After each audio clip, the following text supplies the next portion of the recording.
So everyone, welcome to Let's Talk. I'm John Kane, and this is Let's Talk, minus Regan today. Regan called me just only about an hour before showtime, actually, maybe two, to let me know that she is under the weather. But no coronavirus thing here. Apparently she ate something that didn't agree with her, and she was hoping it would pass, and it didn't. So I told her, by all means, stay home and get well. We'll get her back. She may be joining us by phone next week. I think she's going to be in Texas. I think she's going to South by Southwest. Oh, right. So, right. So I think she'll be joining us remotely. So you're going to just have my mug. For those of you watching on our live stream on Facebook, you're just going to have my mug on the screen for this week and next week. But you'll have Regan with us next week. Look, I gotta first off, I gotta thank Regan for doing just a great job. Not only am I thrilled to have her, join me as a co-host, but last week when we did our event downstairs at the Brooklyn Commons, man, I just got out of her way. she was pulling up video clips, and she was, she did a great job. And I'll tell you, it is. I'm glad that she is so diligently involved in these issues, and I'm gonna miss her today for the conversation. What I'm gonna talk about today is free, prior, and informed consent. Now, this is a theme that runs through the UN Declaration on the Rights of Indigenous Peoples. And if you don't know what that is, I'm trying to hold it up here. I'm putting it on camera here. It is the declaration that was passed by the General Assembly back in 2007. 4 countries voted against it. Everybody else either voted for it or a few abstained, but only 4 countries voted against it: United States, Canada, Australia, New Zealand. And I'll talk a little bit more about that later. But the theme of free, prior, and informed consent, it is, again, it's the standard. Although the whole declaration is regarded only as the minimum standard for survival and dignity of indigenous peoples. But it is the standard that nation states are required under this declaration to obtain before messing with us, before trying to impose something, whether it's a settlement, whether it's taking land, whether it's putting a pipeline through. And it is specifically addressing these things, but it's called free, prior, and informed consent. So that's what I'm going to talk about today. I'm going to talk about what it is and what is consent and who provides it, because these are all more complicated issues than you can imagine. It all sounds good. I mean, man, free, prior, and informed consent. That sounds great. So that's what I'm going to talk about today. Before I do that, though, look, we completed our fund drive, but as I always say, we're always in fund drive mode here. We're always trying to generate revenue for the station. I'm trying to encourage support for the show and listenership for the show. It's why I do some of the things that I do with putting the show up as a podcast and trying to do a live stream, and then I take the video and I put it up on my YouTube channel, Let's Talk Native TV. But we do all these things, to try to support not just the show, but the station. So even though we are not in fund drive mode, you can still go to the pledge line. You can still go to 516-620-3602. And you know what? At very least, become a buddy. And do it in the name of the show. Become a BAI buddy. And to do so, you just give up your credit card information or your checking account information, and you decide how much each month that you're going to contribute. Look, if it's $5 a month, $10 a month, I think the average is somewhere above $15 a month is what the average. But look, there's no limit. There's no downward limit. There's no upward limit. I mean, within reason. I mean, so by all means, go to the pledge line or go to Give To. That's GIVE, the number 2, WBAI.org. And follow the prompts, and you can become a WBAI buddy. Look, you can make a donation of any size, and you can do it as often or as frequent or infrequent as you like. I mean, but the buddy program is good because not only do we get to keep score, I get to keep a list. I've got about 40 buddies right now that are associated with this show. I'd like to get that up to 60. Of course, when I get to 60, I'm going to push it even farther. But right now, I'd love to push that 40 up to 60. I think right now, Let's Talk has the most amount of buddies for a one-day show, for a one-day per week show. The 5-day-a-week shows are doing, obviously have more buddies, but for a one-day-a-week show, I have the most. But I'd like to challenge those guys. So we're not asking you to do much, just a little bit, $5, $10, $15 a month. Look, you spend that much on coffee, so if you're willing to do that, it gives the station something reliable that they can count on, know that there's revenue coming in each month, and it helps with planning. So we're not in fund drive mode, but I'm still encouraging you to become a WBAI buddy.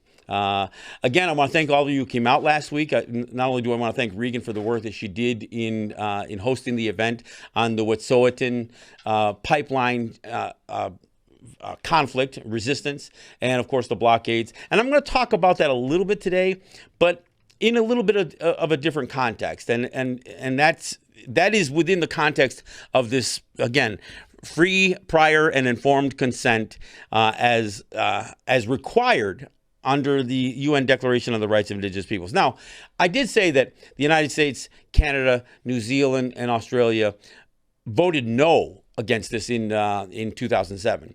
They kind of come around, or at least, to some extent. I will say that Canada, in Justin Trudeau, has claimed that he's not only going to, he doesn't just aspire to abide by this declaration, but he claims that he's going to put this into Canadian law.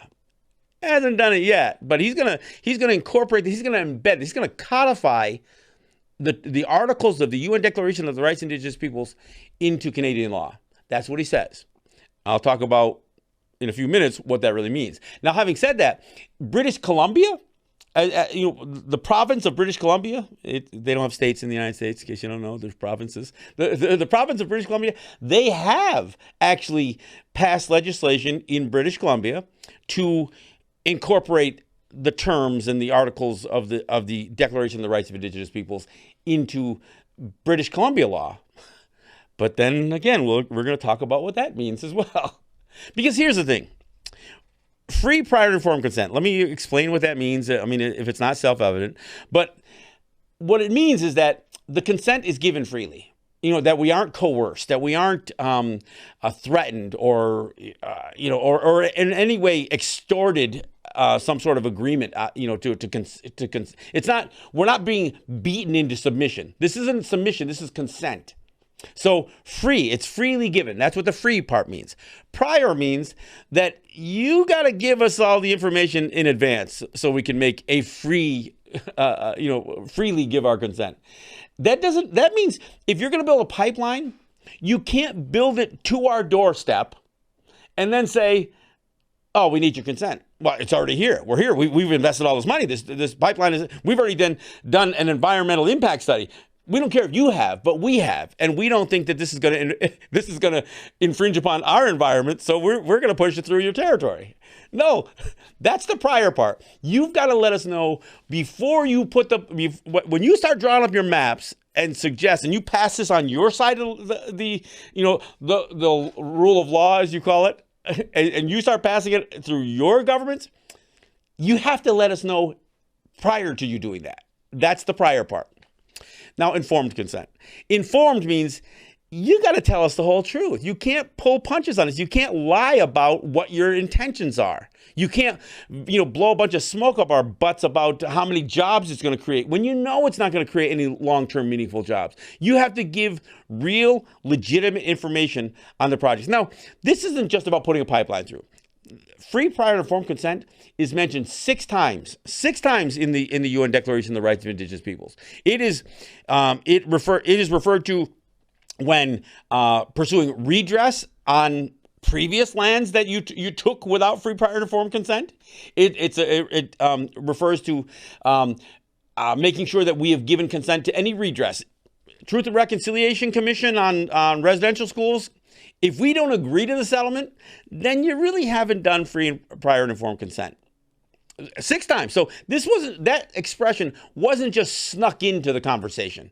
This isn't something that a few radical Native people says, hey, let's slip this in and see if anybody notices. Oh, only those 4 countries noticed. Everybody else bought it. No, this is an essential part of this declaration, is that we cannot have these things done, not just to our people and our land, but even to land around our territories that will affect our water rights and that kind of stuff. That the international community is saying free, prior, and informed consent is required. Okay. So here's where the debate gets on the, at least on the Canadian side and on the U.S. side too. But see, the U.S. is kind of like avoiding this. This hasn't even been mentioned once during the entire Trump administration. So this isn't even, forget about that on the Trump administration. But on the Canadian side, you've got all this warm and fuzzy language coming out of Justin Trudeau and various ministers. But when asked, well, does free, prior, and informed consent mean that Native people have veto power over projects going through their lands? Canada says, oh, no, it doesn't mean that. No, it doesn't mean veto power. The word veto doesn't show up in here anyplace. So no, it's not veto power. Yes, it is veto power. If you're saying, if the international community is saying, and if Canada now is trying to incorporate this in their law, and BC is trying to incorporate this in their law, if consent is required, then the absence of that consent means a project doesn't go through, that it's not approved. So yes, Native people, for all intents and purposes, have veto power. If you can't gain our consent, then the project doesn't go forward. Of course, this is where the might makes right thing comes in, or you can just force it down our throats, clearly violate the terms of the UN Declaration on the Rights of Indigenous Peoples, which, let's face it, Canada, United States, and I know New Zealand and Australia, and countries all over the planet are still standing clearly in stark violation of this on so many different levels. But again, I gotta, when we talk about these pipelines, like the pipeline going through Wet'suwet'en territory, this document could not be more clear about projects that involve, that are associated with extractive industries going through our territories. That's one of the specific stipulations where free, prior, and informed consent is required. Canada didn't get that. Well, I say that, but here's the other part of this thing. What's consent? What is consent? Well, in our culture, many Haudenosaunee culture in particular, we govern not by democracy in terms of majority rule or largest minority rule like the United States does, because the United States doesn't go by popular vote or majority. They have all kinds of ways of configuring it around so they can come up with some other mechanism to decide what is approved and what's not approved. But no, that's not. We did things through consensus. So for us, consent means that all of our people agree to something. That's why, I posted a meme recently on Facebook and I said, look, consensus is not required to stop a project. It is required to approve a project. So if that doesn't make sense to you, and I know when I posted, some people say, well, I don't understand. What does that mean? It means that we have to all be in agreement if we're going to allow something that's going to impact all of us. But if we're not, and if there's only a few people, like the families who are necessarily going to be directly impacted by a project, they have the right to stop a project. So the threshold for stopping a project, and this isn't a new standard. This exists through, look, people can stop projects all the time. They can, file a suit. They can get a court injunction. They don't have to have the full consensus from the broad public to stop something. You didn't have to have the entire United States have a referendum to agree to end slavery. In fact, had it gone to a referendum, you probably would have got a majority that would have wanted to go through. At least the way the system in the United States works, decision making. No, you don't need to have a consensus to stop something that's going to have a detrimental effect on people. You do need to have a consensus from all the people to approve it. That's within our culture. So when we talk about consent, we're saying that you have to have consensus, not just consent. It should be self-evident. But here's the other problem. Who gets to voice that consent?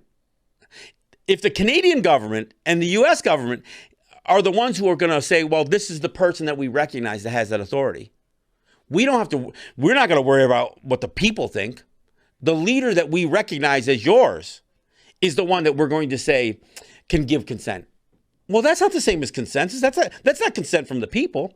And that is not what the intent of the UN Declaration of the Rights of Indigenous Peoples.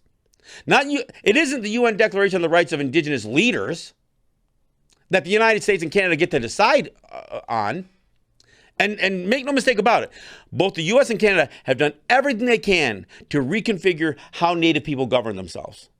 They have manipulated. I mean, the United States has actually had a law passed in 1934 called the Indian Reorganization Act.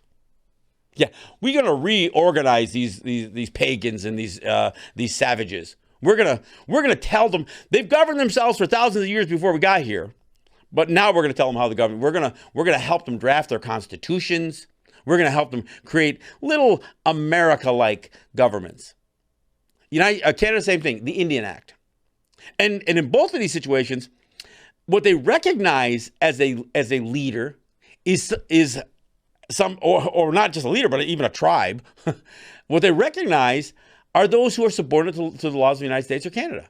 And in fact, even when the U.S. and Canada, during the Obama administration and through the Trudeau administration, they said, well, we do support the aspirations of this agreement.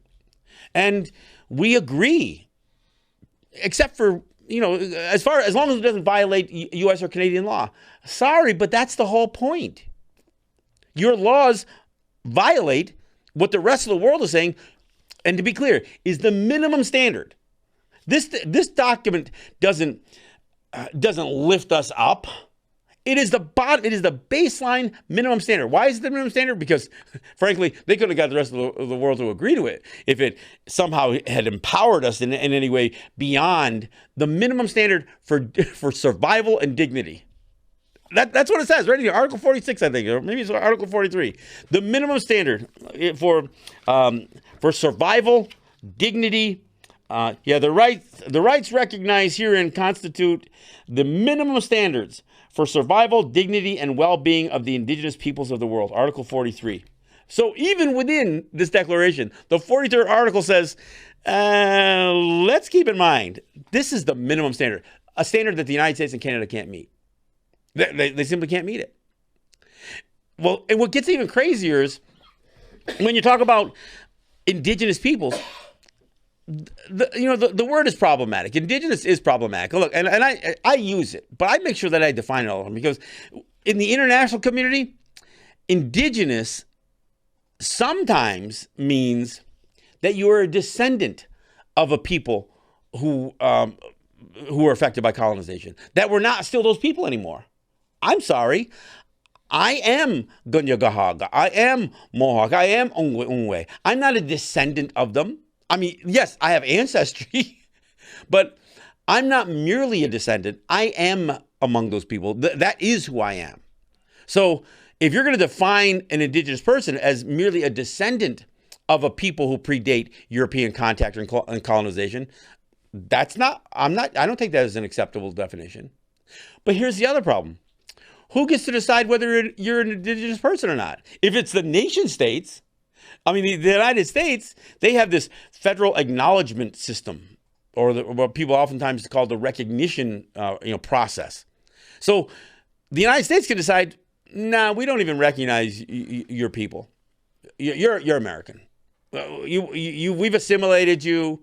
We've terminated you. That's actually a policy of the United States that existed for a while, where they terminate a people.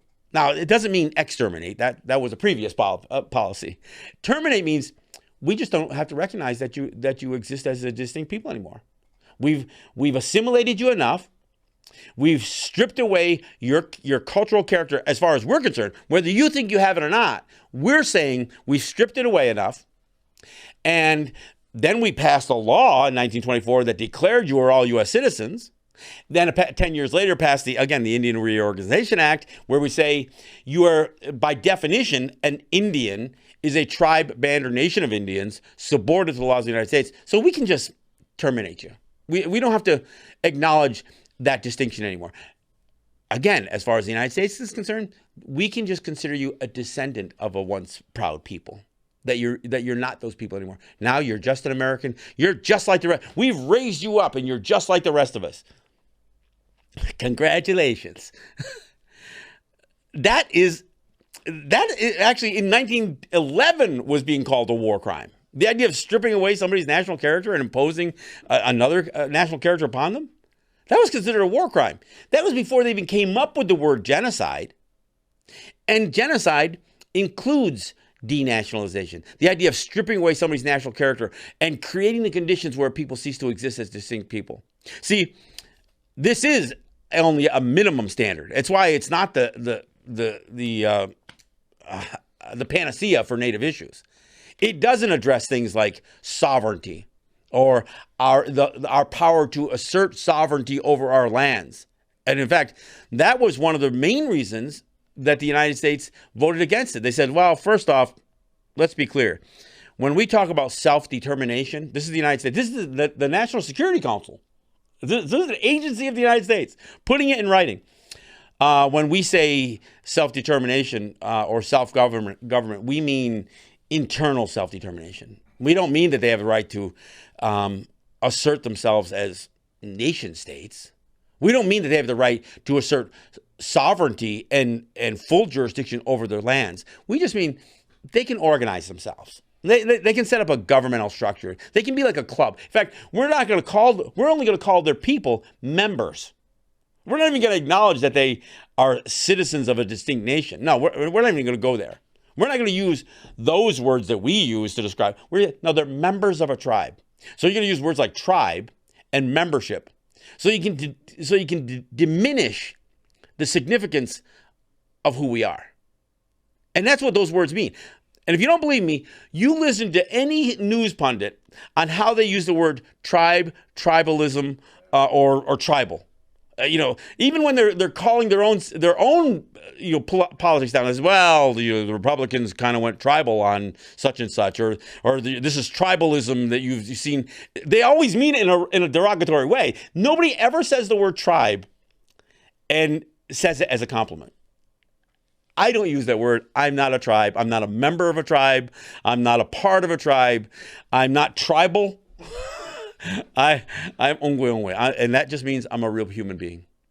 And for us, if you don't have a deep and historic ancestral connection to the land, you're not quite complete.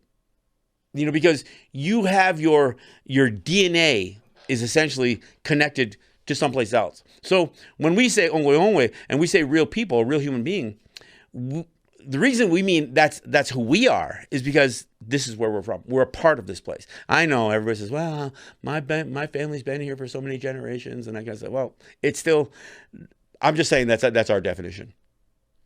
So,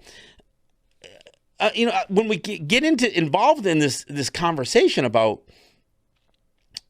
consensus or consent, you can't have that conversation without talking about my favorite subject. I call it FedRec. And I spell it FEDWRECK, as in wrecking ball. Why?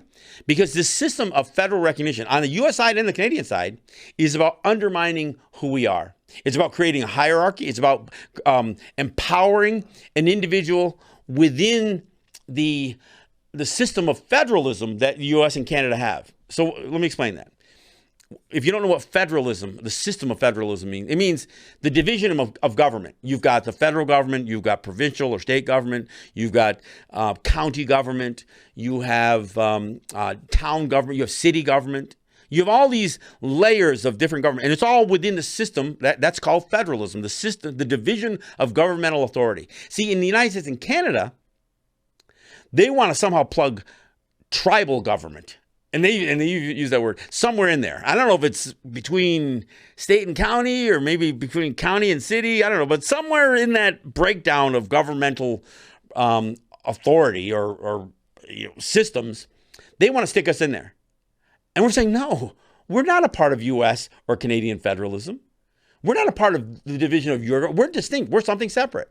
But you see, band councils, these Indian Act created governments on the Canadian side, the First Nations.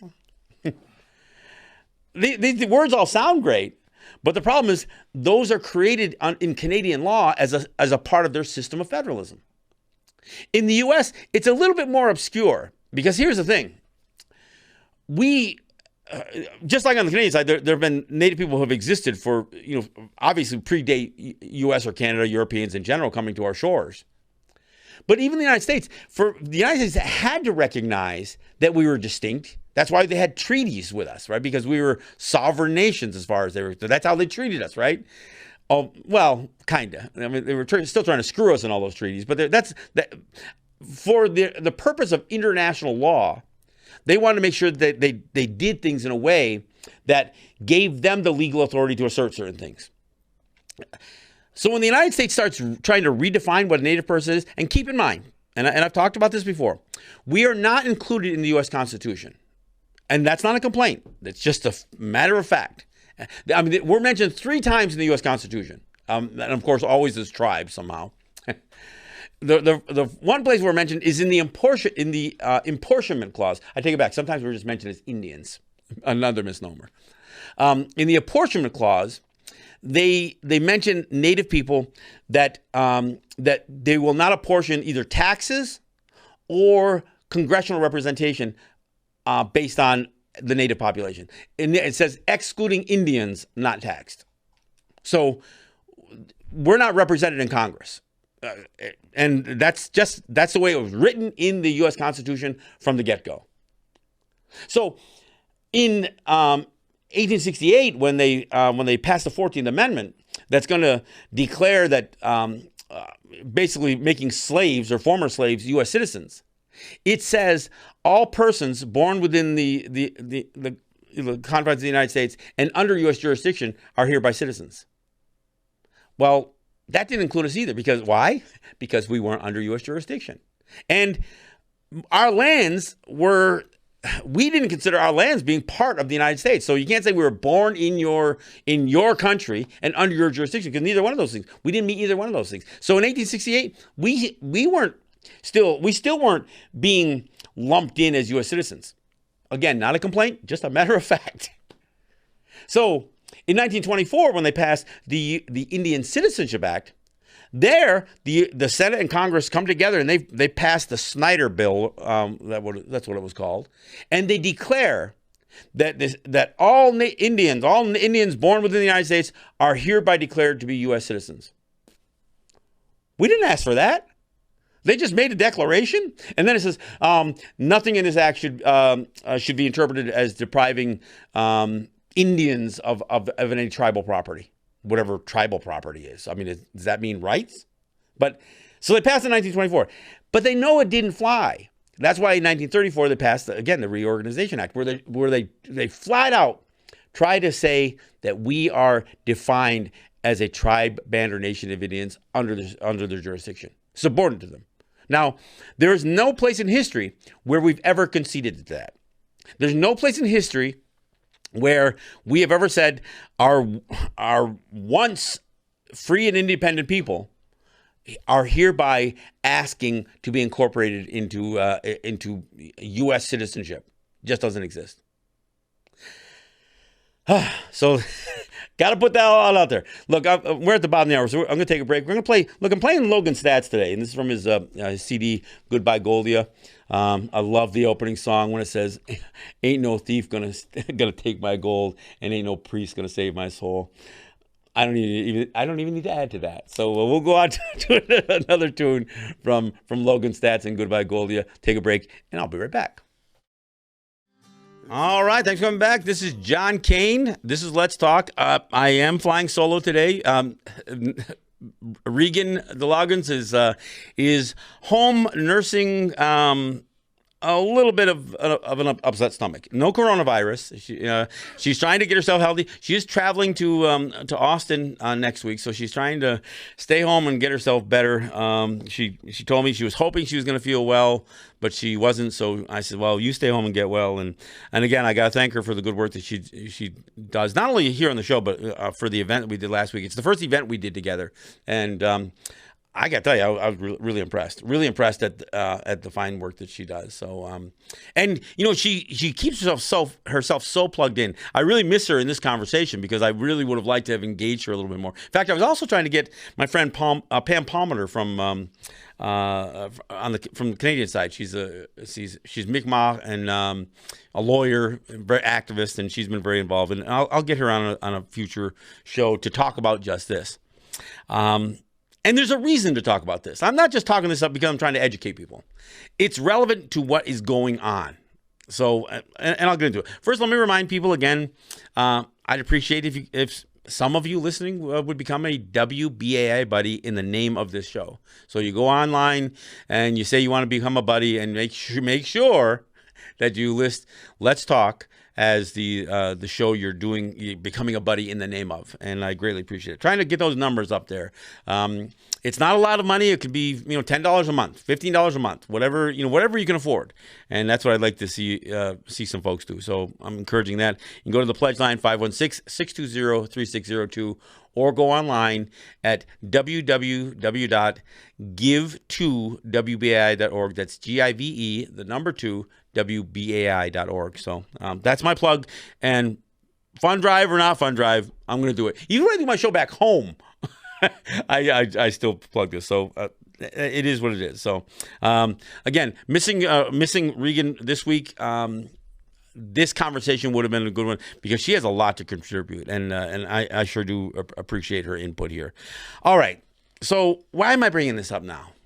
Because the issue about consent and who can give it lies at this, at the foundation of the federal government, so both on the U.S. side and Canadian side, still trying to manipulate what happens on our territories. And it could not be more evident than both what's happened and is happening in Wet'suwet'en territory. And for those of you who follow me on Facebook and my podcast, you may have heard some of my coverage of what transpired in Cayuga territory over the last couple of weeks. And Cayuga territory is a prime example on the U.S. side. This is in the Finger Lakes area of central New York. Beautiful area, just absolutely beautiful area. The Cayugas, that's the Cayugas' homeland. They only recently began to acquire property in their homeland. Now, I say acquire their homeland back, but the federal government never ceased to recognize that this area of 65,000 acres in or about Cayuga Lake is part of, or is, the Cayuga Reservation. Even though the Cayugas haven't lived there, white people have occupied that place for some of the last final land holdings they bought or acquired or swindled or whatever from Cayugas 100 years ago.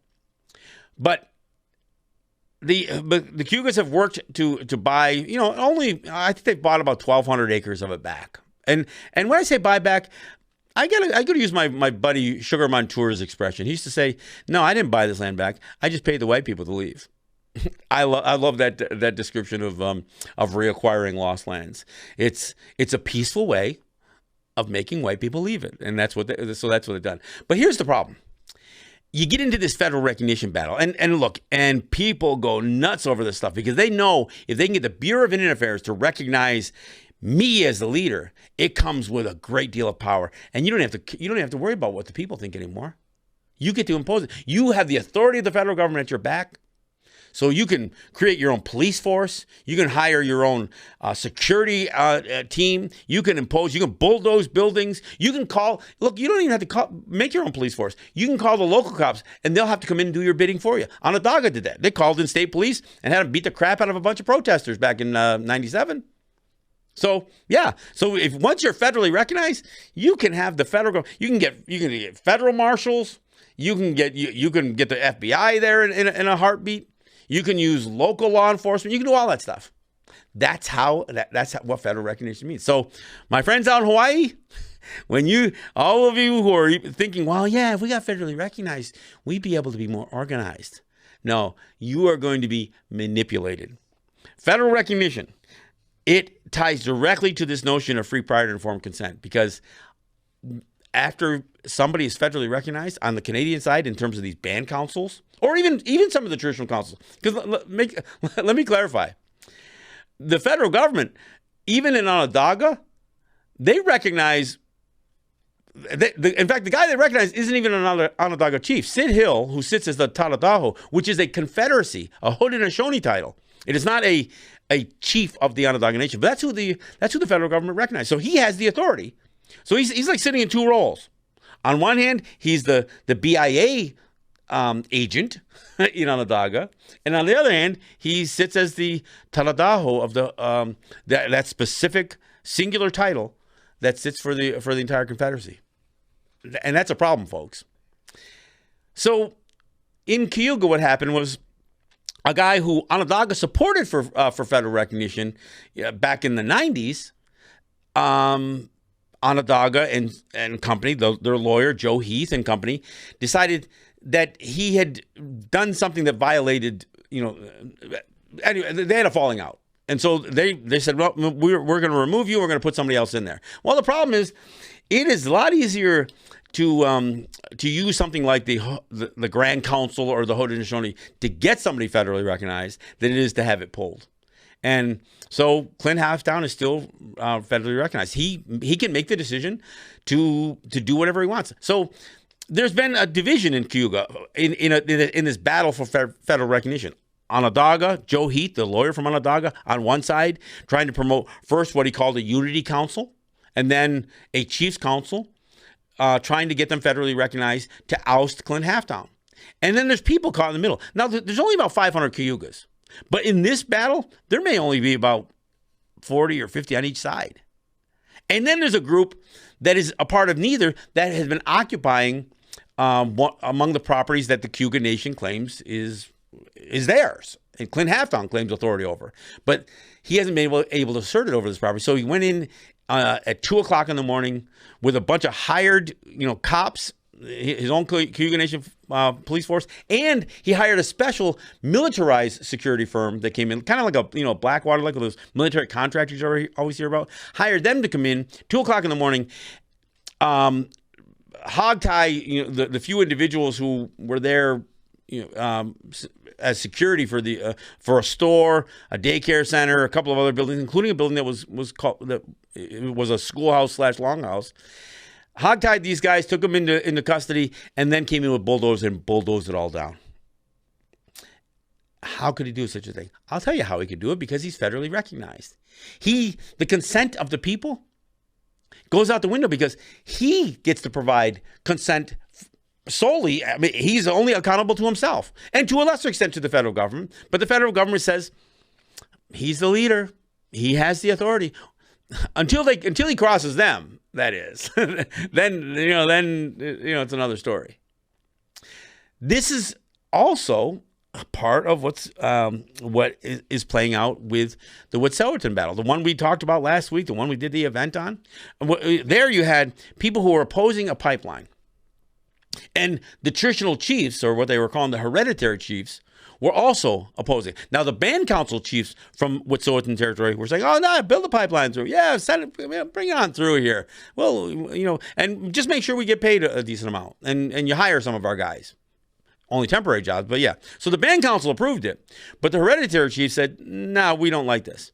Well, after Mohawk territory and other native peoples across Canada started blocking rail lines, the tracks, highways, shipping ports of entry, started blocking all these things. It finally forced the Canada and their ministers to sit with the hereditary chiefs, and they came up with a tentative agreement. And when they came out and said, look, we formed a tentative agreement, and by tentative, they mean we still have to get it approved by the Wet'suwet'en people. Whatever that quite means. But in the meantime, guess what? The pipeline construction continues. CG&L, the company putting this gas line through Wet'suwet'en territory, have been granted access. So even though people have opposed it and still oppose it, And these blockades have been happening all over Canada, and most significantly in Mohawk territories, Ganawage, Ganasodage, Tyendinaga, Oswego, all these places. It appears that the hereditary chiefs have enough authority to provide consent to allow the pipeline to continue. Now, when they were asked at the press conference, every time they were asked about it, they said, well, we're developing a path forward so we can make sure that land rights are always respected. Yeah, okay, but that's forward. What about this one? Well, we're working on a plan for so in the future. And so every time they were asked a question about this pipeline, both the Canadian side and even the hereditary chief kept deferring to the future. So it's entirely possible that this, and you look, we haven't seen the agreement, and you look, if the Wet'suwet'en people agree to this, then they agree to it. But it appears that the concession they have has more to do with whatever projects will be proposed in the future, and less about this one. I mean, perhaps this one offered better financial compensation and you know, a little bit more delineation about jobs. But here's the bottom line: the pipeline they didn't want looks like it's going to continue. So, does that mean all the blockades ended? Not quite. The problem is that our people on Mohawk territories are saying, we want to hear from the Wet'suwet'en people. We're not clearing the blockades yet. I mean, we're going to. And if the Wet'suwet'en people agree to this, then these actions that we've been taking have been in solidarity with them, not with the band councils. And frankly, we even have trouble giving that kind of authority to a hereditary or traditional chief. We still need to hear from the people. Because, and here's the other thing, and this is where Regan would have contributed so much. Much of the resistance is coming from the women. They are on the front lines of this thing. And not just in the one community, but in several communities fighting this pipeline and other pipelines. It's Native women. And I know people start throwing words like matriarch. Look, you know who a matriarch is? The Queen of England is a matriarch. A woman who steps up and you know, as a warrior is not a matriarch. She's a strong woman, and there's a difference. So, look, I sometimes the vernacular we choose to use is not very accurate and is very misrepresenting. So I got to be clear with that. So as I sit here today, many of the blockades, and I'm not saying all of them, are still there, and they're still stopping certain rail traffic from going through Mohawk territory. Those blockades are still there, and it appears that the access to Wet'suwet'en territory for the CG&L company has been approved. Now, all of this is still pending some sort of final ruling or determination from the Wet'suwet'en people. Now, I don't know what that process is. Does it just mean that a chief comes out and says, we all agree? Because I've heard that said before. I've heard that even at Grand Council, where one guy stands up, says, all right, we're all in agreement, no bingo, or whatever. I mean, I've literally heard that said when I was in the room and there was no such agreement. So the Mohawk people, and look, these aren't band councils, although some of them have some support from band councils. These are not longhouses. These are Mohawk people. And I've said this before. Nobody needs to give us permission to defend land. Nobody needs to give us permission to defend our people. Now, I realize that when you do something like invoke the ire of Canada, it impacts us all. And so we have to have due consideration when we take on these positions like a blockade or whatever else. But this is, again, do we need consensus to stop a project? And I say no. I say we need consensus to approve a project.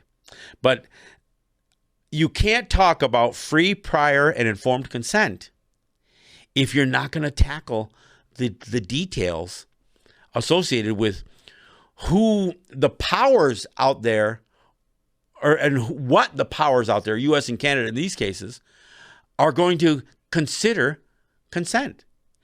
Who gets to give it?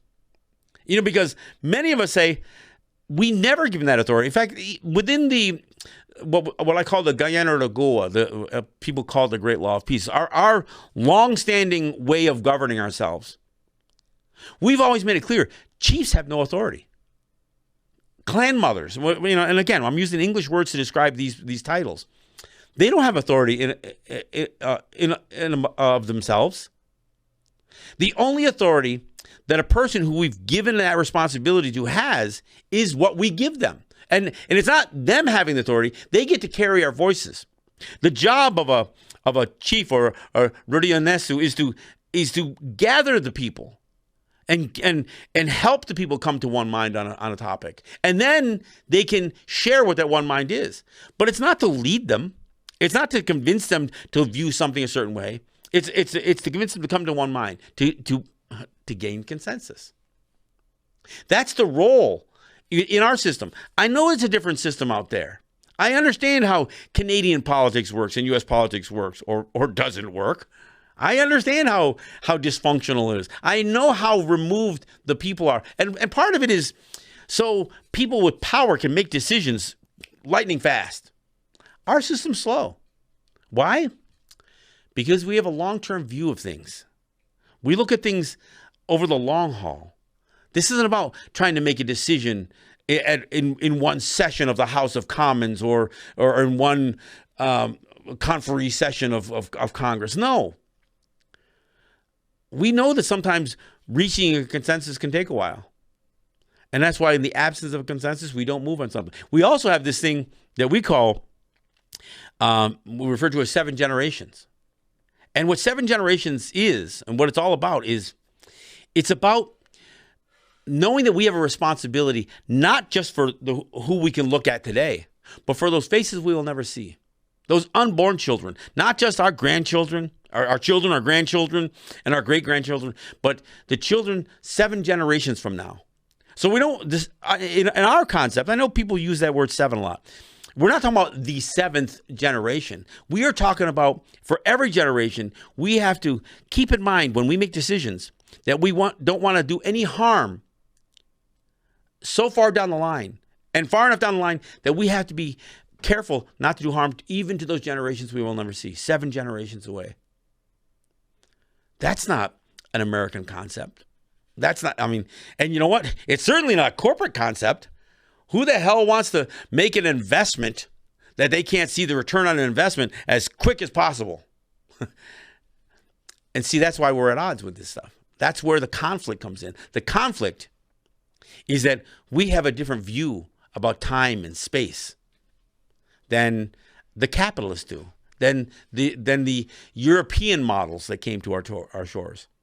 See, at the end of the day, the biggest challenge is that we view things differently.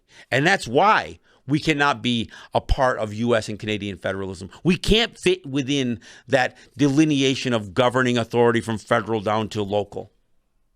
We're not a part of that system. We are distinct. We are free and independent people, and we're fighting for it every day. And we also get mired in all the conflict because of it. So, look, we're going to, I am going to go to calls here as we enter the second hour.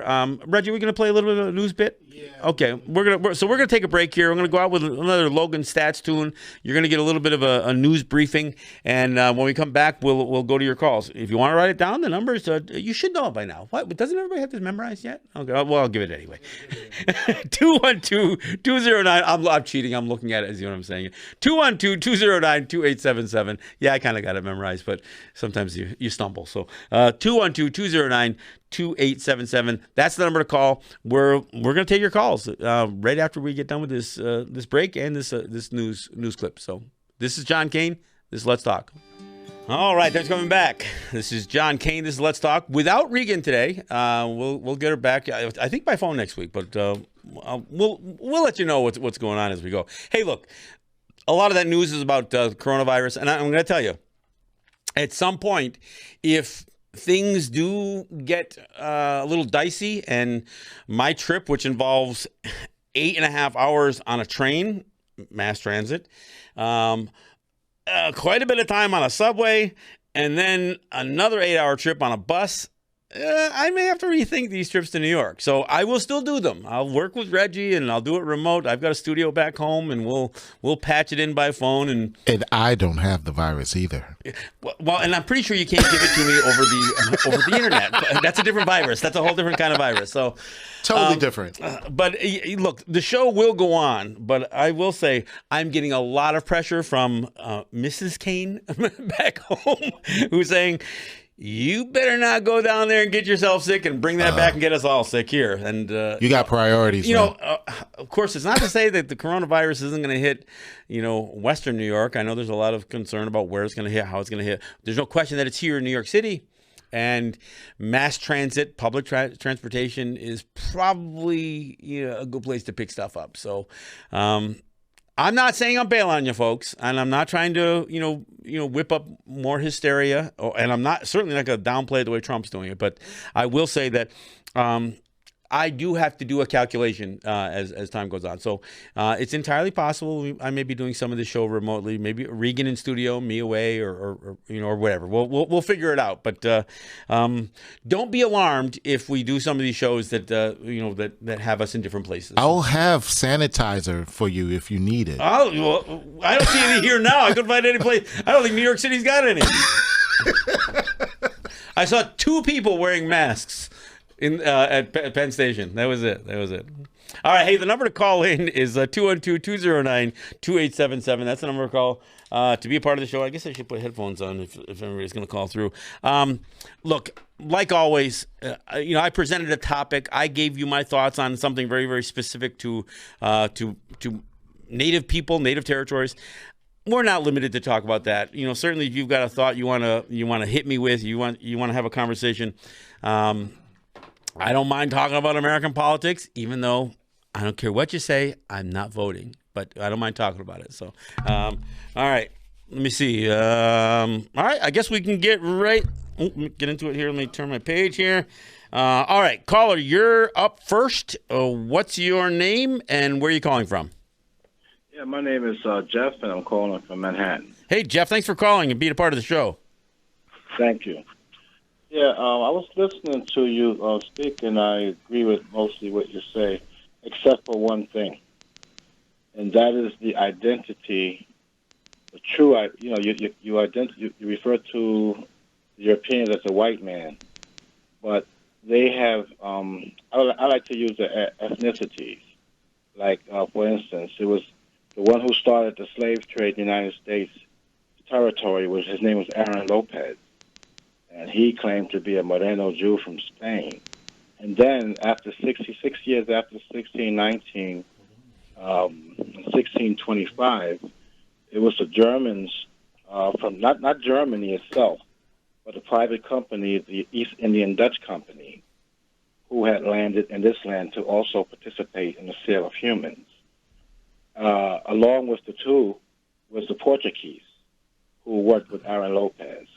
Aaron Lopez had stopped in Portugal for some time when he fled Spain and he was running from the Spanish. So you understand what I'm saying here? No, I'm still not. Are you saying that these aren't white people? I don't like to use the term white because the word term white it allows them to hide in the anonymity. Okay, look, I respect your opinion on that, but I pretty much refer to them as Europeans or colonizers for the most part. I might throw in a white man here and there, but look, if that strikes a little bit of a sour note, then it's about perspective. You know what I'm saying? Exactly. Yeah. Exactly. Perspective. At least we know who we're dealing with. Right. I mean, look, there's a lot. I mean, we've gotten labeled with everything from being called Indians to Native Americans, American Indians, First Nations, right. Indigenous people. None of those words are our words. So when we're coming up with these labels, any one of them can be problematic. And can I just say this? Well, no, let me finish though. But my point is that when I use an expression, I try to use several expressions within the line of conversation so people know what I'm talking about. Just that's the way. I'm not covering my tracks. I'm just trying to offer a little more clarity. But I appreciate what you're saying. Can I just say one? Go ahead. Go ahead. The word Indian.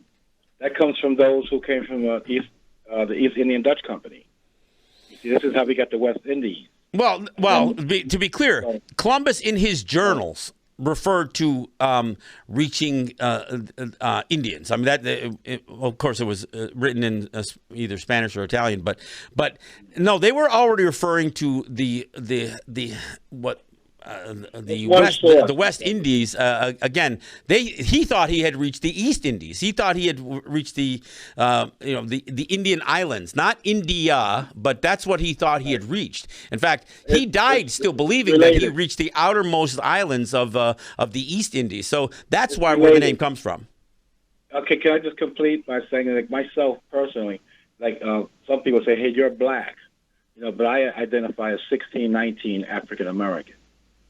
See, there's a timeline, a place from, and a place to.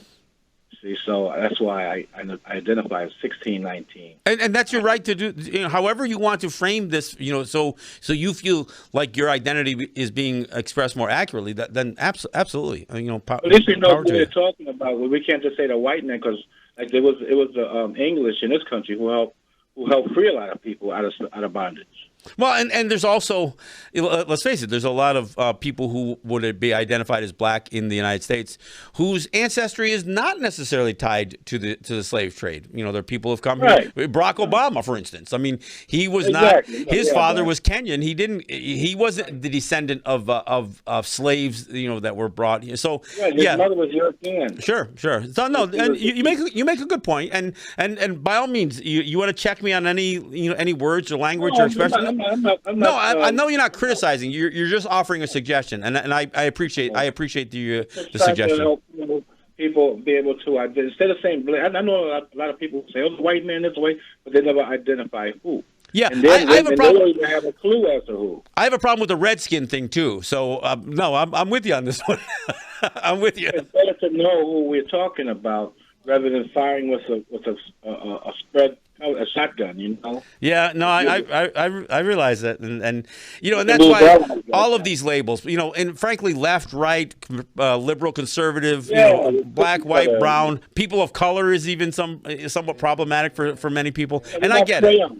We're not crayon. Yeah, exactly. See, the black and white thing, black and white is social status code. Yeah, no, I hear you. I'm with you. Well, thanks for the call. I appreciate it. And thanks for adding your thoughts to the conversation. All right, let me get the more callers. Caller, you're up next. What's your name? Where are you calling from? Hi, John. It's Donna from Langhorne. Well, I couldn't be happier than to hear from you, Donna from Langhorne. How are you? How you been? I'm good. Good. Working on some stuff, just formed in our new coalition, the Coalition of Natives and Allies. Yep, and I'm a part of that group. Yep, and we're going to work on some new policies and head towards working on legislation. Well, and this group this new group isn't just about the mascot issue. I see that you guys are addressing a lot of the issues that are sometimes tied to race issues or racism, but also some of the environmental stuff. I look at what you're putting together, and I'm really pleased. Obviously, the last several weeks between what's happening with blockades and pipelines and Cayuga territory, my life has got turned upside down a little bit recently too. Yeah, well, I wanted to talk, about the racism that has come out or has surfaced due to the blockades, and that, it seems like the racists have come out of the closet a little bit more. They feel this freedom to say some of the most disgusting things about killing people and running people over. And just to be real clear about this, one of the things that has to be addressed, and in fact, I'm probably doing a video. I might be doing it next week. I want to dispel the myth about how nice Canada is. Yeah. Because what you're talking about, a lot of what you're talking about is what has been spewing across Canadian social media and beyond about how much vitriol and how much hate some of the white supremacists on the Canadian side. Somebody just posted last week. They said, if Trump gets reelected, I'm moving to Canada. I said, Oh, really? You think that's an escape? You're gonna let a white man chase you out of your home. You're gonna move to, and this was a native person, and I said, you're gonna let a white man chase you out of the United States into Canada, where there's even more racism. Look, I've experienced more direct racism as a result of being native on the Canadian side than I have on the U.S. side. And that's me personally. Yep. So when I hear that, and then they went on to say, this one really got me. They went on to say, well, at least if you block a highway in Canada, they don't shoot you with rubber bullets and spray you with tear gas. I'm thinking, you realize that was the Obama administration, right? Right. That wasn't the Trump administration that was shooting rubber bullets, at point blank range, mind you, and spraying people with all that pepper. That was during the Obama administration. I'm not saying it was Obama personally, but when I hear somebody say this, and I'm not by any way, shape, or means defending Donald Trump, but again, your point is so. Obviously, I'm trying to address this thing too, but the level of hate and vitriol that we've been hearing out of the Canadian side, all by itself dispels the myth. The problem is that there's almost like a media blackout. People on the U.S. side have no idea how much hate and racism exists on the Canadian side. You know what? It is so horrible. Somebody posted something on this one page where people were talking about this block that was in the middle of the street. People were blocking a highway, and the people on there were saying, just run them over and just, So I actually, went down a few of them, and the ones that were the worst, I just didn't respond. I just put like a mad face emoji on there, and I had a guy contact me, personal message me, and he is now harassing me through personal messenger, and he lives in New Jersey. Jeez. And I just keep posting like things about white fragility and male fragility and white entitlement, and he just says that's all false, and he just is saying horrible things about me. And then they sexualize it too, so it's not even becomes misogynistic. Also, I don't know. Did you see the sticker that one of those gas line companies registered? Have you seen this of where they used Greta Thunberg? They called it Greta, and they got this like image like she's being held by her braids and being like she's being raped. And a gas one of the fuel companies was plastering these stickers on the truck, and then the company says, "Oh no, we disavow that. We have not." But they're all over your freaking trucks. I mean, that's and on their helmets. Yeah, on their work helmets. Yeah, I mean, that's the level of racism and misogyny that is directly tied. That's the rape culture that people. The oppressed people have experienced, and that's why we have missing and murdered Indigenous women, and it's all connected. This guy has called me Pocahontas, I don't know how many times, and Savage, I don't know how many times, and told me to go build my teepee somewhere else, and it's just like so. Tell him to give us the address of his backyard, and we'll go build one there. But what gets me is that he was so mad that I put a mad face on his comment. How dare you? On his public comment. He said, well, you posted on my... And I'm like, and you came to my personal space. And here's part of the craziness, and I get this sometimes. This whole thing where when you comment, and people don't understand how Facebook works, for one thing. I'm going to tell you, I never friend request people. And it's not because I'm not friendly. It's just that, look, if somebody wants to be my friend, they'll request me. And honestly, I don't accept all of them. Somebody has to at least demonstrate to me that we have some level of like-mindedness. They don't just have to be native, but it helps. So I had somebody the other day who wanted to completely dismiss my comments and suggested that I invaded his space. I says, first off, if you were on my friends list, you requested me, and that means your posting shows up on my newsfeed. So I am not trolling you. You requested me, and now your stuff, or you joined a group, or you're putting your information out in some sort of public domain. Nobody's trolling your personal profile page. You're throwing that crap out there for all the world to see, which is exactly what you're experiencing. Right, and it's like, how dare you comment on their public post? This guy, he has his picture of his 4 children as his profile picture, and I said to him, after he had said so many ugly things to me, and he told me that his children agreed with him, his young children agreed with him. And I said, then your children must be monsters like you. And I feel really sorry for your children to be raised by somebody like you. But we're still fighting. But we're still fighting for those children's future. Exactly. And that's the undeniable part, right? Right. But he was just like, well, how dare you talk about my children? You put your children's picture there, and you told me that your children agree with you. Yeah, you threw them into the mix. Exactly. Yeah. Exactly. But he said, how dare I comment on it? Yeah, of course. Yeah, of course. My gosh.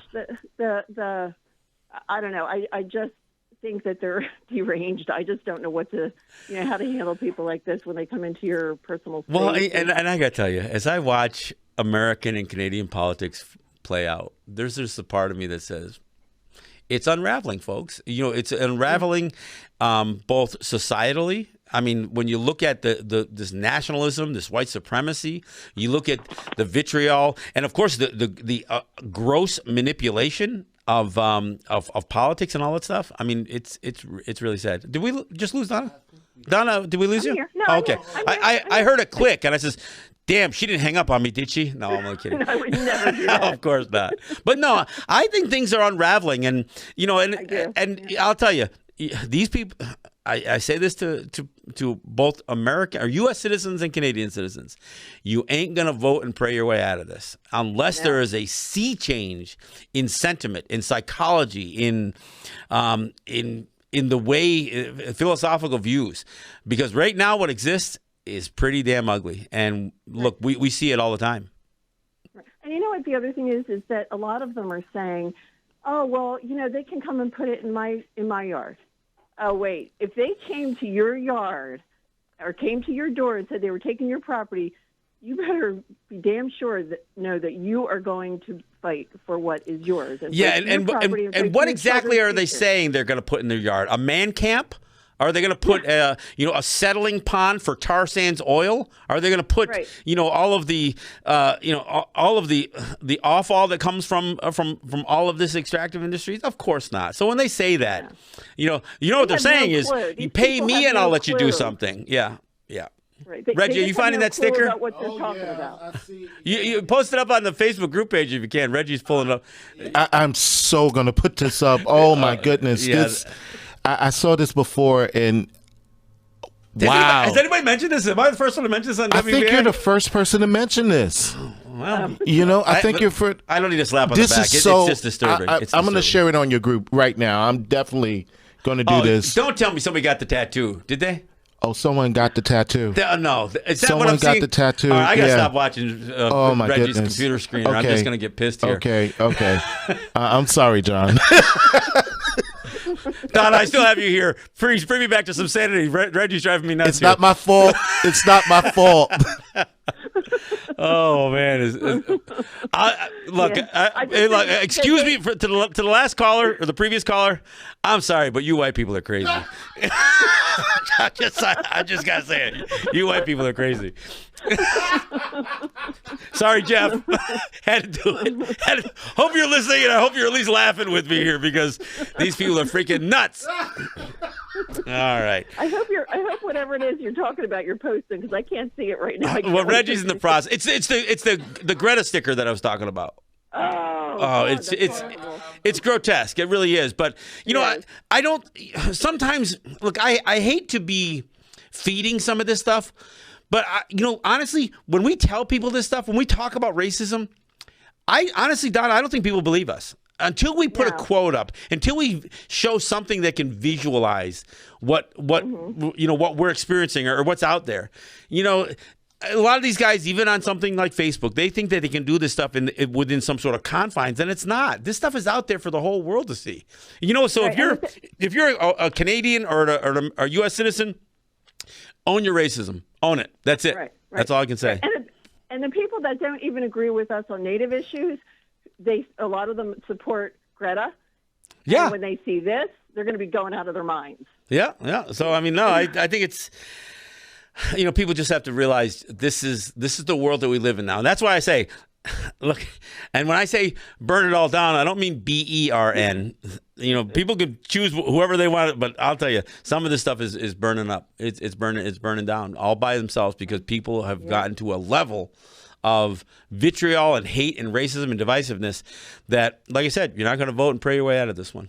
Donna, it's also willful ignorance. They choose not to read all that stuff that's so inconvenient and that brings reality to them. They choose not to look at that stuff. Yeah, I mean, they're happier. And you make a good point.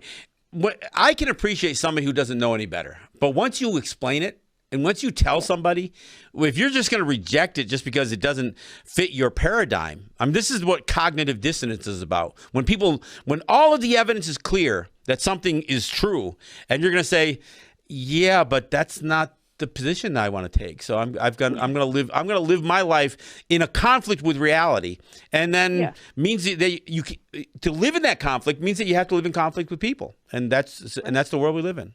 Man, it's tough. Donna, thanks. It's great talking to you, John. It's always great to talk to you. I look forward to us getting together. It's been a long time since you and I sat together. Yes, it has been too long. We'll have to. Hopefully, something will come up this summer. We'll plan something. As long as you guys can avoid that coronavirus, maybe I can come down and visit. Oh, it'll be gone by then. There we go. Yeah, I think in April it miraculously disappears in April. Away. Yeah. Oh man, right, it just gets better. All right, Donna, thank you so much for calling. That's my friend Donna from Langhorne. All right, we'll do another call. We're getting to the bottom of the hour, but we're not there yet. So we'll do maybe a couple of calls. Caller, you're up next. What's your name? Where you're calling from? Hey, how you doing? This is Charlie. How you doing? Hey, Charlie, what's up? Listen to me. Let me finish my thought before you whack me over the head. Mankind's history is 99% racist free. You can't find one case of racism before 400 or so years ago in ancient history, okay? Now, why did racism occur? Because of the uneven development of capitalism. Okay, that's the basis of it. So there was no racism. No, but you can't just. I'm not going to just give you an open microphone to keep rattling on. But no, let's call you out on what you're saying here. So you're saying finish my thought. You're saying no racism existed during Rome. No, there was slavery, there was murder, there was classism, there was not racism. It was not based on skin color. Let me finish my thought. Capitalism arose in northern Italy for various reasons, not because of any intellectual insuperiority of blonde people or anything, but it evolved northward. Okay, that made the South unindustrialized, unmodern, and that's the basis of racism. Yeah, well, I know, Charlie. You call up with the same comment every single time you call. No, but you say the same thing, and you're wrong. I mean, that to just try to categorically say that capitalism solved racism because it solved some sort of inequity that predated capitalism, it's simply wrong. Capitalism, flourished with racism. It flourished under this racism. I mean, and didn't Charlie just said earlier that because of what everything has happened, it was because of uneven capitalism, which is exactly what capitalism is in the first place. I don't know. All right, Charlie, I get it. Capitalism solved everything, I guess. I don't know. But anyway, all right, let's go to another caller before we go to the break on the bottom of the hour. Caller, you're up next. What's your name? Where are you calling from? We got you? Hello? Yep, we got you there. Where are you calling from? Oh, sorry. I'm calling from New Jersey. I didn't listen to your show before. I just wanted to get your name, see if you had any books. I was listening to you while I was driving for the past hour. It's very intriguing. I didn't catch your name at all. I'd like to know if you have any material I can read. Well, what you can do, I used to write a column for the Truro Times, but I don't do that anymore. Pretty much what I'm doing now is mostly podcasts, radio shows, and YouTube videos. So my name is John Kane. If you search Let's Talk Native with John Kane, my website is just called Let's Talk Native, letstalknative.com. So if you search Let's Talk Native TV on YouTube, or if you go again search podcasts under Let's Talk Native with John Kane. You'll find the podcast of this show in New York, and I do 2 shows a week back home in Seneca territory, and those are 1-hour shows twice a week. They're a little bit smaller than listening to a 2-hour show, so sometimes they're a little easier listening for some people. But they're a little bit different shows. The show back home is called Let's Talk Native because it is always specifically Native issues. Here in New York, oftentimes what I'm trying to do is offer a Native perspective to issues that affect us all, but very often talking about Native issues as well. So, but I do, I'm on Facebook, so you can find me at Let's Talk Native with John Kane on Facebook, or Let's Talk with John Kane on WBAI. But yeah, you can find me. Is that with a C or a K? With a K, Kane. Yes, sir. And John with an H. Yes, sir. Thank you very much, sir. It's very thank you very much. You did yourself a service. It was very awesome listening to you. Thank you very much, sir. All right, and thank you for, even if it's only this once. Thanks for catching us, and hopefully you'll follow us as we go forward. And look, I say it all the time. So even if somebody listens to this show and listens to my rantings and my ravings or whatever, if there's something that you don't agree with, like Charlie. I mean, Charlie calls up every week and tries to advance his philosophy. I don't mind hearing it, and I don't mind hearing a criticism. You don't have to agree with me.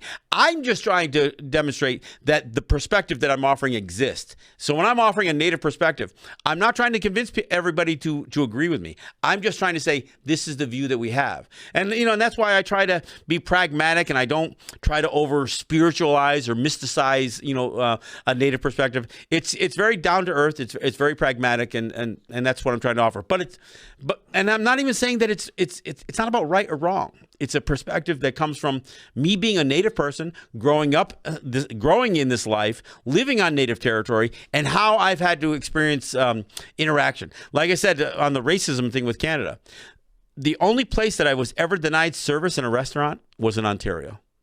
And I sat there with a table full of Native people, and it was even like an Asian restaurant, a Chinese restaurant or something.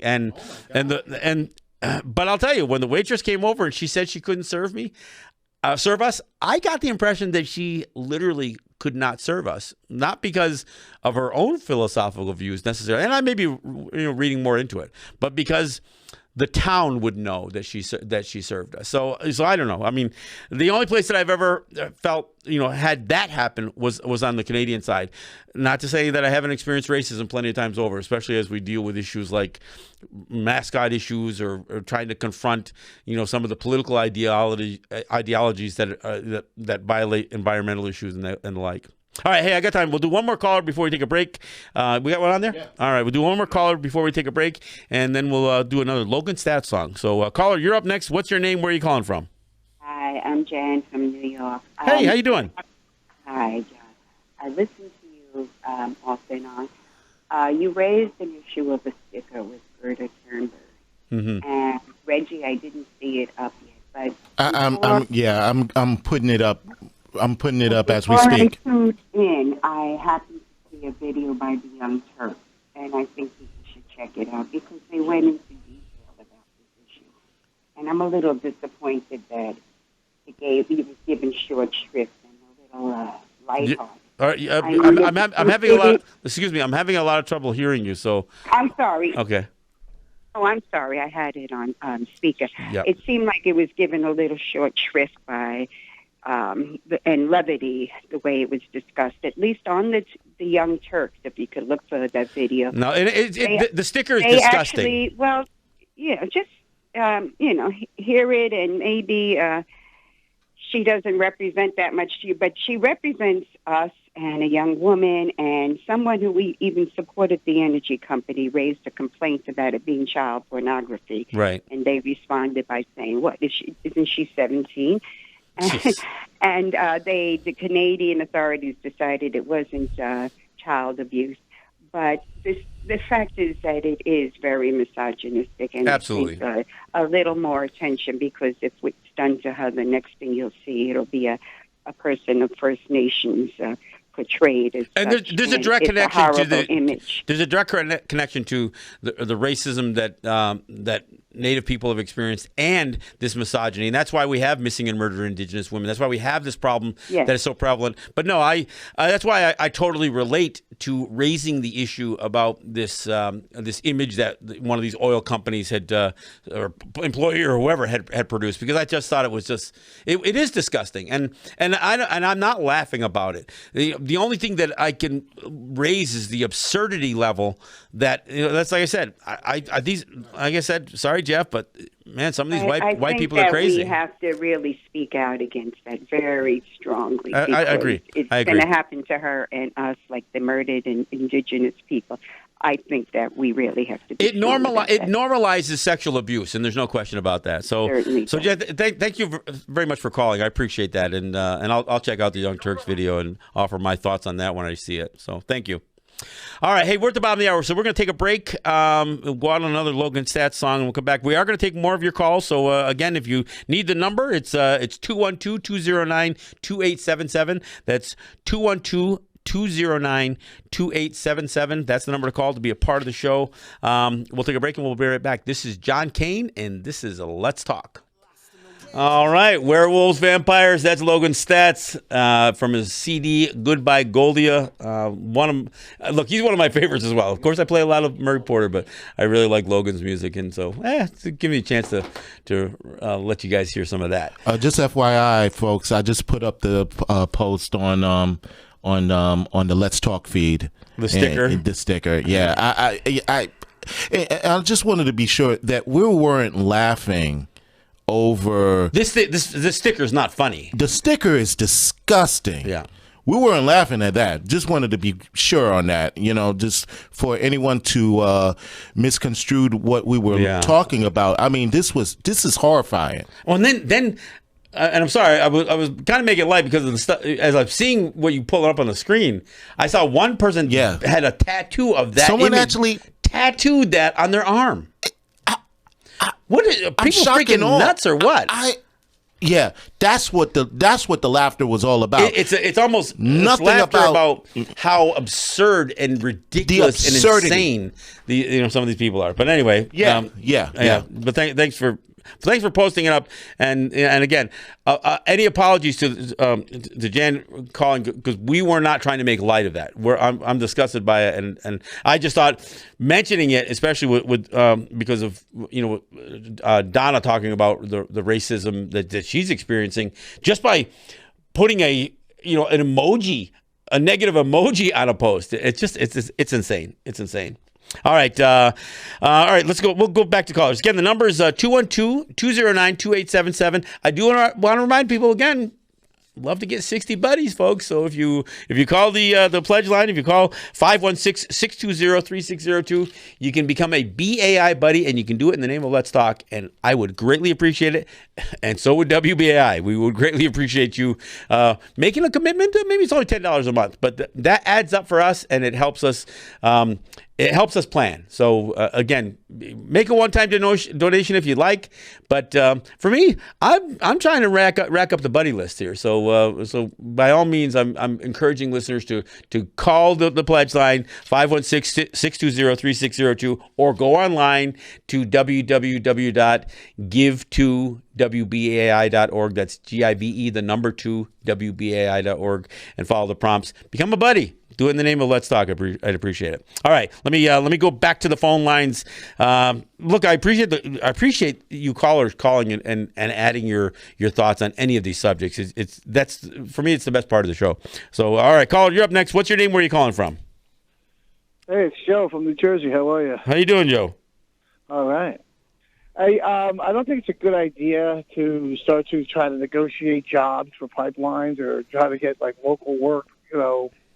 You know what I'm saying? Is that what is that what they're trying to do? Get local jobs, keep the pipeline jobs local? I mean, no. The argument that these pipeline companies try to make is that it's a job creator, and that's one of the things that they try to do as part of selling the idea. Of course, we all know that the jobs, for one thing, just proof that there isn't much in the way of significant local employment. They build temporary man camps to bring men in who have been building pipelines. So the idea that a few people locally might get some level of job, and it's crazy because even as we were showing some of the video, remember the video last week? Yeah. Some of the native people were employed as security for these camps, but you know what?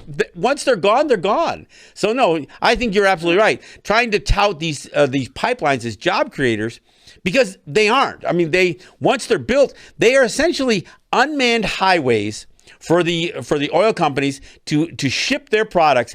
And to be clear, these products are being shipped for export. And so whether we're talking about Keystone XL pipeline, Dakota Access pipeline, this gas line going through Wet'suwet'en territory, most of these pipelines, including some of the ones that are coming through New York, are about trying to get natural gas liquefied and sent out so it can be shipped to other countries. It's not for domestic energy independence or any of that other stuff. Yeah, they can frack the natural gas and poison our water, and we'll have to buy water filters too. It's like a win-win for them. Well, and here's the crazy part. They want to say that natural gas burns cleaner than coal. Absolutely. The problem is the environmental damage that it takes between fracking and the amount of leakage. People don't realize methane, that the methane it's one of the worst. The methane from natural gas extraction and distribution is one of the most deadly greenhouse gases. Yep. So no, Joe, I appreciate the call, but and thanks for putting a finer point on trying to dispel the notion that there's these great economic impacts. The only ones who have the positive economic impact are the oil companies. This isn't about reducing our costs for energy. It isn't about making a smaller carbon footprint, because if you're selling this stuff, and even if it's being, frankly, even the coal, if you're selling coal to China, it's still being burnt. It's still going in the atmosphere. It's one planet, folks. One planet. All right, let me go to another caller. Caller, you're up next. What's your name? Where are you calling from? My name is Asar. Hey, Asar. Thanks for calling. I'm calling from Harlem, New York. All right. You touched on a point that is very seminal, very important, very crucial. It's the building block of the Eurocentric worldview and the native or the indigenous or the African worldview. And to develop my point, I would like to just start with a very important point. It comes out of the book of The Pedagogy of the Oppressed by Pablo Freire. He starts the book off by saying, unless a person recognizes the humanity of another person, you're not a human being. It's not your humanity, other people's humanity. Now, having said that, what is happening in the world, as I've studied it and looked at books and argued with people and debated people, is that when the question is asked, how do you know you exist? There's two ways you can answer that, but if you never heard the other answer to it, you think that's the way to think and the way to go. When the European was asked that question, how do you know you exist? He took the position that I think, therefore I am. Now, that sounds slick, but when you compare it and contrast it against the majority of the people in the world in the oppressed position, they say that, how do I know I exist, me talking right now, is that because John Kane exists, that's how I know I exist. And because of these two paradigms in the world, the Eurocentric is me, hooray for me, and the hell with you. Might is right. Obviously, we can reverse that. Right is might. And whenever I hear people talking, they say, I got to do me. Something is wrong with that behavior. Now, I'm going to stop talking, and hopefully I'm going to turn the radio back on, and if you can flush that out more. And it was a pleasure talking to you and hearing you. I appreciate you. Keep it strong, keep it native, go hard, as we say in Harlem. Well, I appreciate that. I appreciate you mentioning the pedagogy of the oppressed. It is an important piece of work. I think I've mentioned it before, but it's great to have a caller talk about it. You're absolutely right. I mean, it's fine to have this nice philosophical view that my existence is established simply because I have the ability to have thought. I think, therefore I am. That sounds great. But you know what? We exist as a community we exist based on relationships. And I don't mean just relationships, people to people. I mean, we do a thing called the Ohunda Guriwadekwa. I should actually play it one time. I have a short version, but it's still 20 minutes long, so it's not that short. But it's what Ohunda Guriwadekwa. It means the words we say before all else. And so the reason we use it, and it's not a prayer, but it's an acknowledgement about our place and our relationship with everything. So we talk about first each other, people. We acknowledge each other, who maybe not just the people who have gathered for an event or a social occasion or whatever else, but even the people that couldn't make it, the ones we left home, or the ones that we will see, tomorrow or the next day. So we acknowledge each other as people. Then we start acknowledging the ground that we walk on, the water, the elements, the living things in the water, the plant life. We go from the bottom all the way up to our most distant relatives. We call the stars, or the stars we call our relatives. However you want to. Again, you can twist it around either way. But we talk about that because our existence is not just about me. Our existence is based on how we relate to each other. Now, I'm not going to say I exist because somebody else recognizes me. No, I exist because I recognize them. And that is a great line. It's a great quote, because if we can't recognize in each other and not just recognize that we exist, but recognize our relationship to each other, then the individual who cannot do that is devoid of his own humanity. And that's absolutely right. Sorry, I appreciate that. That's a great call. There's a few calls. Every once in a while, I'll get a caller that I'm going to say, that one's going to last with me. So that's the anti-Charlie. Don't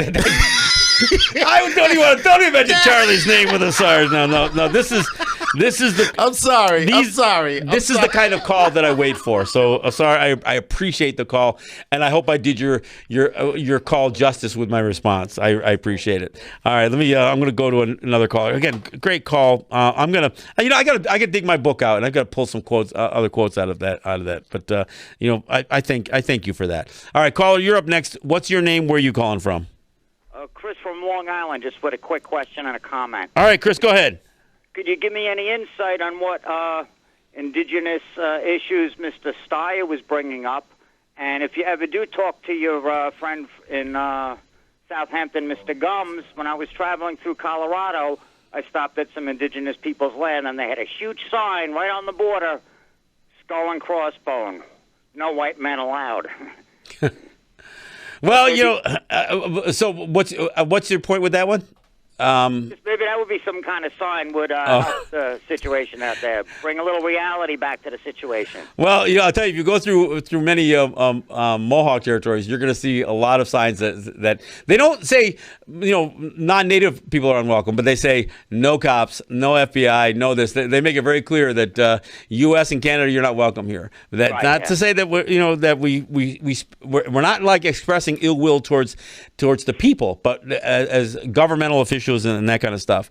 A lot of what I saw Steyer's, they were pretty much cookie cutter explanations. He did at least have a native platform, as does Bernie Sanders. Haven't heard a whole lot from anybody else. I mean, Sanders has actually invested the time, and he's traveled through native territories, as his wife has too. Not just this time too, in 2016. In fact, I had Jane on for an hour on my show during the last election, and and I asked her tough questions, and it was clear. Mario Murillo was with me, so we asked her tough questions, and we acknowledged that she wasn't going to have the answers to all of them, and I don't expect all these guys to have an answer, but what any of these candidates who are at least are going to address native issues. The problem that I have, and I'm always going to have this, and it almost doesn't matter who is in the office and who's running. There still is a real difficulty for American politicians or Canadian politicians to acknowledge that we aren't fighting for U.S. or Canadian civil rights. We're fighting for our free and independent existence. And there's always going to be the politician who's saying that we have to be included in the rightful quest for the American dream. And, Obama said those kinds of words and that kind of stuff. And it's not the American dream that we're after. Our dreams were trampled upon by colonization. So to suggest that somehow the dream of that colony is something that we need to embrace, that's where all of them are going to fall through, including Bernie Sanders. There's an acknowledgement oftentimes about the rights that we should have, but unfortunately, oftentimes people try to characterize them as treaty rights that we were given. Not that rights that we have simply by virtue of existing previous or prior to European contact. So, look, I know Steyer at least promoted a native platform, as does Sanders.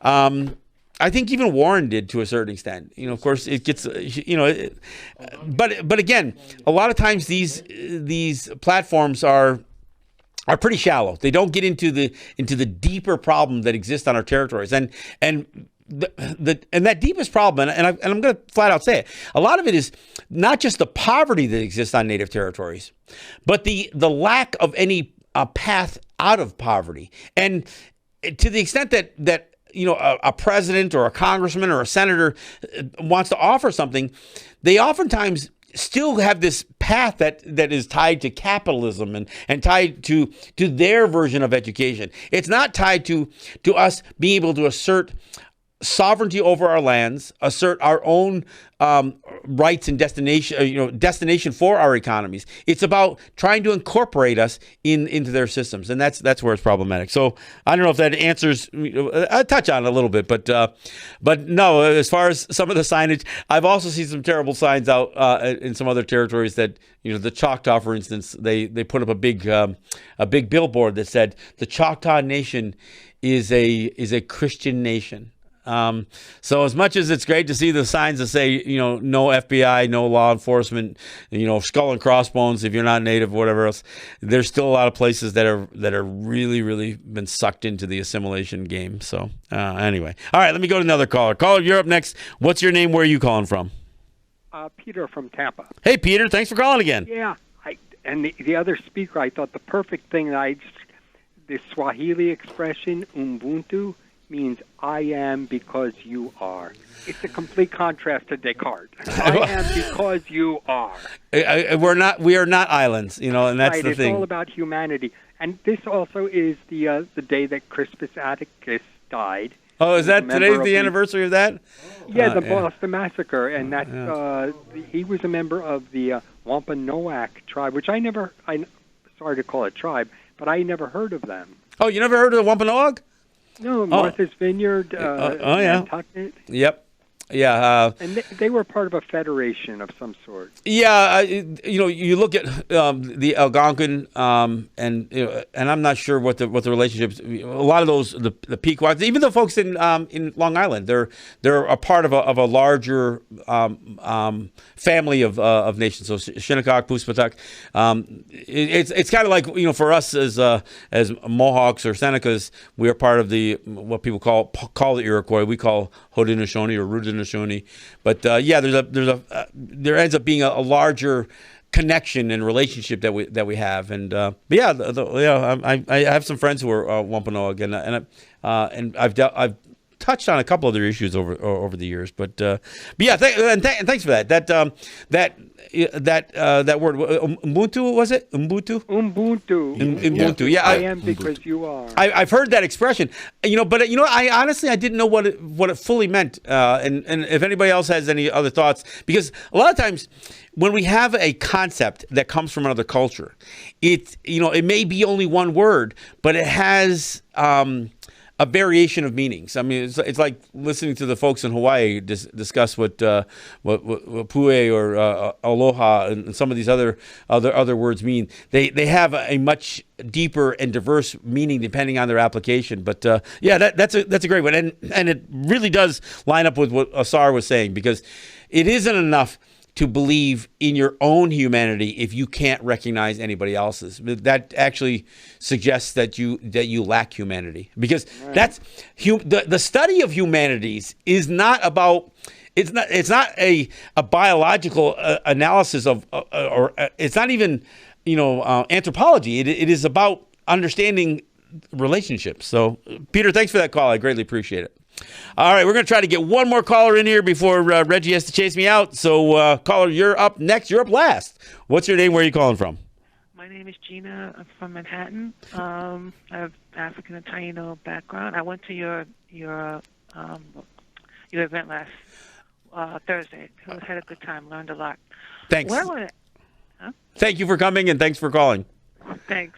What I wanted to ask you, you said a little while ago that you wouldn't be voting, but I understand that there's someone who at least was running for president, and he's a native. Would you ever want to interview such a person or talk about such a person? I actually did. I actually did an interview with Mark Charles. He's Dutch and Navajo. In fact, if you go on YouTube and you go to my YouTube channel, you can see my interview with him. He is an independent candidate for the presidency, and we didn't agree on a whole lot. And it's the problem that I have is because the other thing people don't realize is not only have there been candidates like Winona LaDuke running as the vice president with Ralph Nader, I think, but there was actually a vice president of the United States who was Native. Charles Curtis, who was the vice president to Herbert Hoover, was Kaw. He actually spoke his native tongue and everything else. And he was terrible for Native issues. He was a congressman from Kansas, and then a senator, and ultimately the vice president. The problem that I have with Native people who get involved in the politics is they've pretty much had to put Native priorities behind them. Otherwise, they would never got voted in, and that goes even to a certain extent to the much celebrated Deborah Hallen and Sharice David. White people voted them in. I'm not saying they're not going to address Native issues, but their priorities are oftentimes going to be dictated by their electorate. They may be Native, but it doesn't mean that they represent all Native people. And oftentimes, because there's still a strong policy of assimilation, I find running for that office, and this is where I got into the discussion with Mark Charles. He believed that the doctrine of Christian discovery is somehow something we should use to make us inclusive. Instead of saying that's proof that we have the right to a free and independent existence, his whole platform was based on we the people. So his whole platform is based on inclusion and assimilation.